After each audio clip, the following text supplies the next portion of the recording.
প্রথমে আঘাত যেখানে করে আমার এই দুটো আঙুলের জয়েন্টের উপরে লাগে, পরবর্তীতে যখন তিনি আবার আঘাত করেন সেটা আমার ফোনের উপরে লাগে, যেটা দিয়ে আমি লাইভে ছিলাম। তো নারীদের উপরে তারা যখন আঘাত করতেছিল তখন সেটা আমি লাইভে দেখাচ্ছিলাম এবং আমি একবার বলেছিলাম যে নারীদের উপর লাঠিচার্জ করছে পুলিশ। তো এইটা যখন আমি বলেছি তখন একজন পুলিশ সদস্য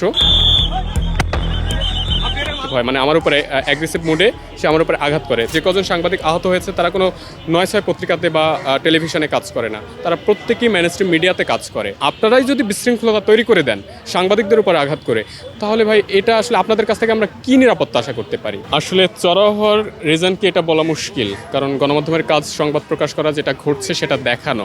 এখন এটা দেখানো তো কোনো অপরাধ না, যেমন পুলিশের বল প্রয়োগ করা পরিবেশ শান্ত রাখার জন্য অপরাধ না, তাদের আইনে এটা লেখা আছে, তেমনি গণমাধ্যমের এথিক্সে আছে যেটা ঘটবে সেটা দেখানো।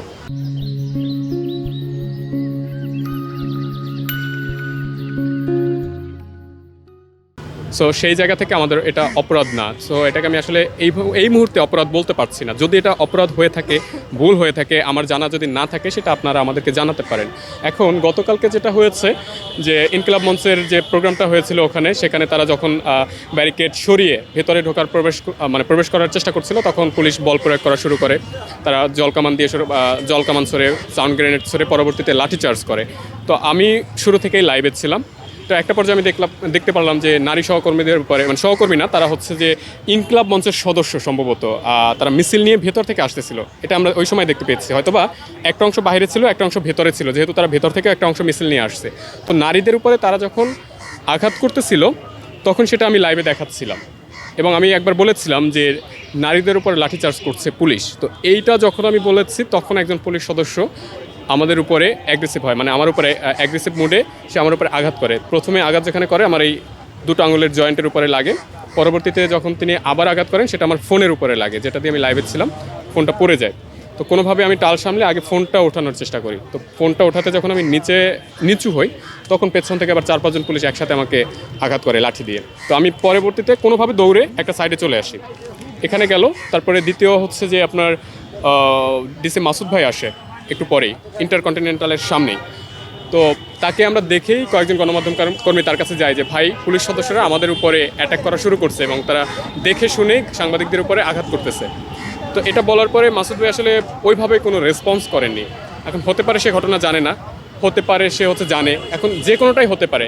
আমি তার কাছ থেকে বা আমরা তার কাছ থেকে ওই মুহূর্তে তাৎক্ষণিক কোনো রেসপন্স পাইনি যে আমরা বিষয়টা দেখতেছি বা কী করা যায় বা আমরা বলতেছি, কোনো কিছুই তিনি আসলে বলেননি। তিনি থাকা অবস্থায় একজন পুলিশ সদস্য আবারও আমাদেরকে গলা ধাক্কা দিয়ে বের করে দিচ্ছিলেন, ইভেন সেটা তার সামনে। তখনও মাসুদ ভাই তাকে কোনোভাবে প্রতিবাদ করলেন না, তাকে কোনো কিছু বললেন না, একদমই চুপ থাকলেন। এখন আমার কথা হচ্ছে ভাই, সে যেমন একটা প্রফেশনাল বাহিনী, আমরা ভাই প্রফেশনালি সাংবাদিকতা করি। আমি কোনো ৯/৬ মিডিয়ায় কাজ করি না। যে কজন সাংবাদিক আহত হয়েছে তারা কোনো ৯/৬ পত্রিকাতে বা টেলিভিশনে কাজ করে না, তারা প্রত্যেকেই মেইনস্ট্রিম মিডিয়াতে কাজ করে।